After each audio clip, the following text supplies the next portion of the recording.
and I'll explain why I'm doing this in a minute. But Okay. Chicago is one of my favorite cities in the world. It's got great food, right? It's got great nightlife. But the people in Chicago are just genuinely awesome. Like everywhere you go, the service, my colleagues, in the Chicago office, everyone is just hospitable and nice and like goes above and beyond. And it's a great city. And other than when it's cold, you know, Just that is when like it's the only cold. thing. It's funny. One of my first business trips was in like the mid 90s. And it was like 70 degrees in the Bay Area. And I had like a nice shirt, collared shirt with a blazer. And my business trip was to Chicago. Okay. This was December. It was like December 1st or 2nd. You're already underdressed. Oh my God. I had never been so cold in my life. I had to walk. I literally walked to the Macy's downtown and bought a jacket, beanie, gloves, and I still have the jacket, by the way. It's funny.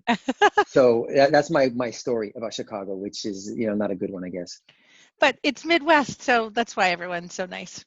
They are. No. They My are. daughter lives in the city and just is a city. I don't think she'll ever live in the suburbs. Yeah. But she I'm a says there's suburb no guy. men in the suburbs. So there we are.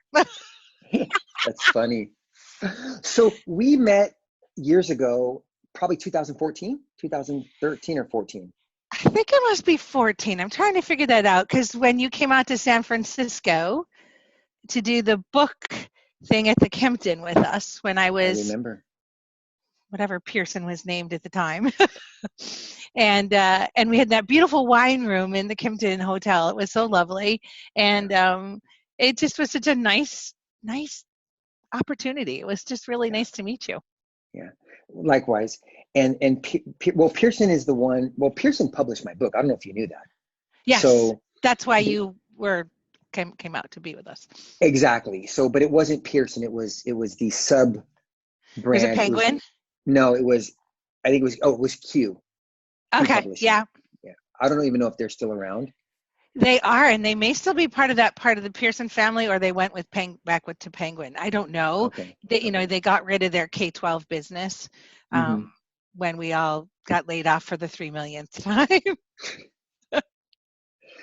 Yeah. So how are you coping? I mean, I don't. So one of the reasons everybody keeps asking me, I've been connecting with old friends and colleagues and my sister and old students, and I've been having these one-off Zoom video calls, and it stemmed from COVID to be honest, because I always been a very relationships have always mattered to me, Mhm. and whether it's a work relationship or personal one, and I realized when the shelter in place happened that I knew so many people that and I would see their stuff in my feeds and whether it be on Facebook, LinkedIn, or what have you, and we had not connected in so long. And then there were other people who I've only connected with in social media that I've never met in person or ever talked to like this. And so I've been personally reaching out to people that it's like it's completely random. It's like if I'm engaged, Well, it's like like with the you, random coffee, right? This it's is a what random coffee. Exactly. And everybody's like, well, what is this about? And honestly, I don't know. I'm just happy to talk to you again and, document this experience and put it up on sure. my YouTube channel and be able to come back to it, in the future. So that's why I'm doing this. And it's been great. I've talked to a That's the friend who I hadn't blessing in talked this to in for it Michael. is. It is I have noticed my social media engagement is different and probably better. Take the corporate side, just my personal side of it. Um, More people making comments. I think because we all sit in front of a screen now 24/7, but Yeah. I just think there's a little bit more genuine conversation going on Hmm. about today, and we are all in the same, you know, conference called exhaustion, but now with video. Yeah. And I think we're finding more and more. People that I saw at social media marketing world, just right before all the shutdowns happened, we were out, and Mark Schaefer, he got COVID, and I was at his Yeah. session, and he's reeled this very deeply personal story, which he typically would never do, but I don't think we would have done it without this lens to look Yeah. through. It has. Yeah. I know Mark very well. And I did know that he was He got through. He recently put a video out. I Mm-hmm. did not watch it, but a friend of mine did tell me that he was recovering. So I didn't watch the video yet, but it does. I think it brings us closer, and despite the madness in the world with, the political madness in the world, the fact that, people rally together in local communities, like where I live, or probably where you live, or the online community, right, where we belong, has been great. And I've been having a really good time doing this. So I'm thanks so for glad talking you with reached me. out. Well, you're welcome. It's first, it's nice to hear your voice again, and Thank nice to, you. they say you make a lifetime of connections via social, and I tell all my people that I work with that you can do this. They don't always believe me, but now I can share this as a true story that you do find you make those connections, whether it is you need some help with business or Hmm.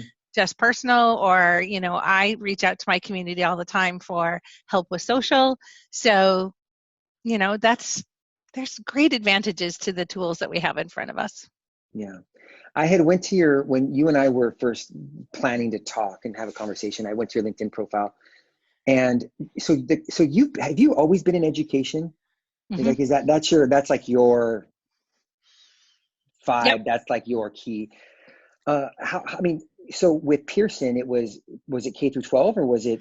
Pre-K through death, we called it. So it was the uh, ecosystem. It was the lifespan, basically. yeah, and the names of the company changed prior to Pearson, once Pearson purchased us. So to make it ease of use, it was so easier to just say I was Pearson Scott Forson, Pearson Learning Group, and I just switched it to that because those other companies no longer exist. But yeah, so I started out as a school teacher. And as typical, you don't find you can live on that. So you get out and you find something else. So yes, I've been in education. So really B2B space, almost all of it. There was a short time when I met you that I was B2C because I was on the homeschool side. Hmm. And so that was some B2C, but most of my life it's been B2B. And so you sell your products. Well, I know so Scholastic was a client of mine Right. it was like a short-term consulting gig that I did there. In fact, it was with the woman who was at I cannot recall her name. She was like the head in charge at Pearson. She was outside Alyssa. of Yeah, Alyssa. She went Alyssa. to Scholastic. Yes. Yeah, now she's out on her own. Okay. She had needed some help with some paid media consulting, and so I went to New York and I went to Scholastic, and I learned a lot about who they sell to. And it's a hard audience to reach, right? The principals of the world, and like the school teachers who don't have large budgets.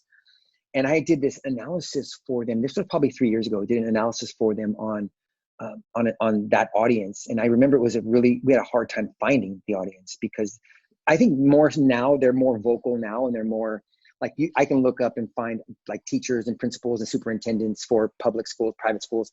But just 3 years ago, there wasn't a lot of them on social, or at least self-identifying as working in that capacity on social. Right. And so it was an interesting project, and I learned a lot about that space. So the company you work for now, what is it? I know So it's software. Ellucian is software, so higher education space. So we are only in higher education. That makes us different than anybody else we compete with. And it is software that runs HR, finance, recruiting, alumni, Oh, all of that. And it has been, I'm just finishing my third year. It is a delight. Not as much recently, not because of Ellucian, but COVID has made my life, as with many other social media managers, painful is the best yeah. way to describe it. I think by Fridays I'm usually crying in some format, not Uh, because of the company. It's because the conversations are painful and hard, and you're seeing what's happening in my beloved higher education space. Um, I'm afraid for them, and yeah. and I kind of called it. There was a rock already hanging over the cliff, and this was the kick down the cliff. They moved very quickly to online and all that stuff, but furloughs are happening, layoffs. It's hard, and then graduation Yeah. is coming. That's probably my most painful piece right now, as I hear the students and even the presidents of these universities just devastated they have to cancel, and they know they have to. But that has been probably because my son just graduated a year ago, And I was the most proud mom there. Probably not, but every other mother was feeling the same way I was. So it's just a year ago, and I can't imagine not having had the day, but I keep saying it's just a day. They Yeah. have the rest of their lives ahead of them, and this day doesn't define them. And I keep saying that to make me feel better. Yeah. My daughter graduated last year from high school too. And my other daughter, who's a freshman in high school, she said the same thing. Her friends who were seniors are really bummed. They had to cancel the senior trip. Everything is done and over with, right? For school, for the seniors, right? They're like literally have to start thinking about college and migrating there. And what's that look like for them? Because my daughter goes to UC Santa Barbara, and they're on a quarter system, and the week of her finals, they canceled her finals. So my wife and I had to drive down, pick her up. And now this quarter, she's taking it all online. And it's been hard for her because she was independent, out on her own, living in a dorm, feeling great. And she was doing amazing. And now she's back at home with rules again, right? And, seeing mom and dad every day. Now, I love it because that's my daughter and that's my baby girl. But she's, obviously like, oh, I need some space. So And it's they been tough can't on that go thing. anywhere. It's They not can't. like I they know. so they could have those rules, but there isn't even a curfew necessary anymore because they can't go anywhere. My I know. 22-year-old's the same ways. There's no social life for them. So it's dually painful for Yeah. them. It's, trying to do schoolwork or whatever that looks like, and then this. So yeah, what does that experience, what is it going to look like for them? And how will education in general, not just higher ed, make the change? Because we're not going back to normal, Yeah. or what we perceive as normal. Agreed. And so is higher ed, is that considered college Yeah. and up? Okay, so only college. So your software is for the universities, the community colleges, Mm-hmm. okay. So it's interesting because when I think, so you have like an all-in-one solution for to manage So there's HR, lots of different payment. Yes, with lots of different solutions. Okay. So there is software that helps the institution monitor financial aid and those financial aid letters. It helps the students register for classes and make sure they graduate on time. So, there's something called DegreeWorks that we use that monitor the student with the counselor to make sure they're taking the classes they're supposed to, not taking the classes that are extra and then they don't get to graduate on time. It's all that. It's from the time the student expresses interest, right, to all the way through alumni with fundraising. So all different types. Okay. Community college software versus for your institution, because obviously the needs are just a little different. But that's what we do. We're only in higher ed. What the competitive advantage then is, because there's a lot of software companies out there like Workday that does payroll and HR and benefits, but they don't do education specific that you do. So is that the competitive advantage, that you have everything else and we get their space, we get where they are, we get where they sit. Got it. Because Okay. I think we can all say, trying to fit a round peg in a square hole doesn't work. We totally get higher education. And because that's where we sit. So we understand their needs. Big talk is moving to the cloud. So we're really working with our institutions to make sure their data is secure, and they've moved to a cloud process at this point, and one centralized place to get their data and store it safely, and makes it easier experience for the students. They're already in the cloud. They just don't know they're in the cloud, right? Exactly. They just know it. Their stuff is there, or Yes. their phone's back up to the cloud or whatever. If you ask them, they look at you funny, but they're already there. Where if you asked my mother, she was like, it's not safe. I'm like, mother, you know what I mean? So there's this perception. So they're already there. Let's meet the needs of the students where they are, because they're already sitting there. Yeah. They want ease of registration and financial aid. They want to get it and all that stuff to make sure everything's applied properly, and scholarship, that sort of thing. Well, I don't think UC Santa Barbara is a client. They should be, because their system is terrible. When I have to pay tuition, they have this thing called BARC. It's just hard to log in. It's just not a good user experience for parents, but that's my little rant for today. So parents are allowed to rant. I know. So you and I we had wanted to talk, you wanted to talk influencer work stuff. And, I don't know if we have the time. I don't think we have time now, but I would love to schedule time to talk about. I've been doing a lot in that space because, I've been doing these videos. I don't know if you've seen the videos Mm-hmm. that I've been posting, and it's funny, it just started happening. It's a personal goal of mine to be comfortable in video, and I'm like completely comfortable now. But before this year, and I was always self-conscious about being on video, and I would always like critique myself and be like, oh, I sound terrible, I look terrible. So my goal last year was to go into 2020 and like conquer that fear. So I started doing these videos, and they're short, 6-7 minutes or so. Mm-hmm. And I said, I'm going to share what I know, and what I'm comfortable talking about, and and I love it now. That's why I'm doing these too, because it's a chance for me to connect with you, and we haven't talked in a long time in person, and I don't mind looking at myself on video anymore. I'm totally comfortable with it. I think everyone this year is going to feel that way, once we all are allowed to get a haircut again. But I think because the goal for me this year was to get on stage, and I helped at Social Media Marketing World. I actually did a flash mob that was wild and crazy, totally out of my Wow. comfort zone. My friend Jillian, who runs our team Ellucian, which is our really sort of Ellucian life social channels, she wants me to do, a takeover Tuesday. I don't want to be on it. And she's like, you'll get used to it. I'm like, we'll see. Because I'm behind the scenes. Like I hide behind Twitter, Facebook, LinkedIn, Instagram. I'm not out Exactly. front and center. So I think everyone is going to find themselves much more comfortable than before, Yeah. because I we've got even time with this. I even interviewed my sister, which was great. You did? Yeah, I did, because she's an entrepreneur. She has her own. She started a salon in Tucson, Arizona, and she's branching out into other things. And she's but what was interesting about and I'm kind of going all over the place, because again, this is unscripted. There's no agenda. It's just a conversation. It's coffee, right? Yeah. But we started. My sisters and I started meeting every week, twice a week actually, on Tuesdays and Fridays on Zoom. It's a great, so I can see my nieces, because it's so hard to get, like, I'll try to FaceTime her and she's always busy.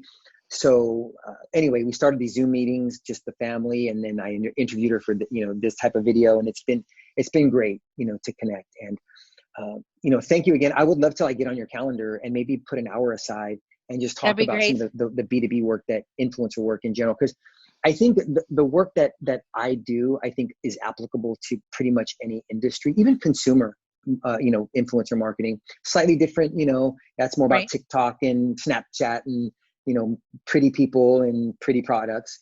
But where B2B, it's the data, it's understanding your audience, it's finding the people that influence your audience, and those are your influencers, and it's not always what you'd expect them or who you'd It's expect not them to be. always right.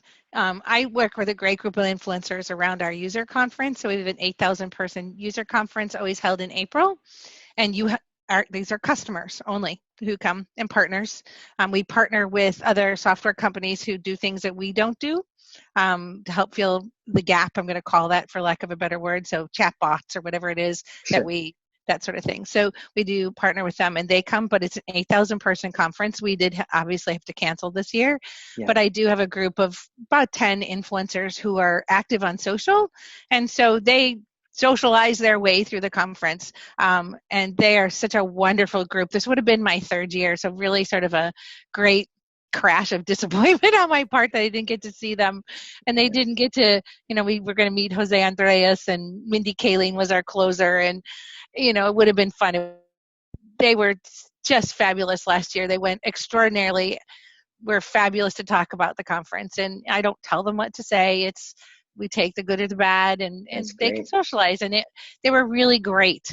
But right now they are all head over heels dealing with this virus and what's happening on campus. So my ask will be, we're going to move into an online starting in June experience, but it'll lead up to 2021 Ellucian Mm-hmm. Live. And I'm hoping to ask them that they'll participate in some sessions.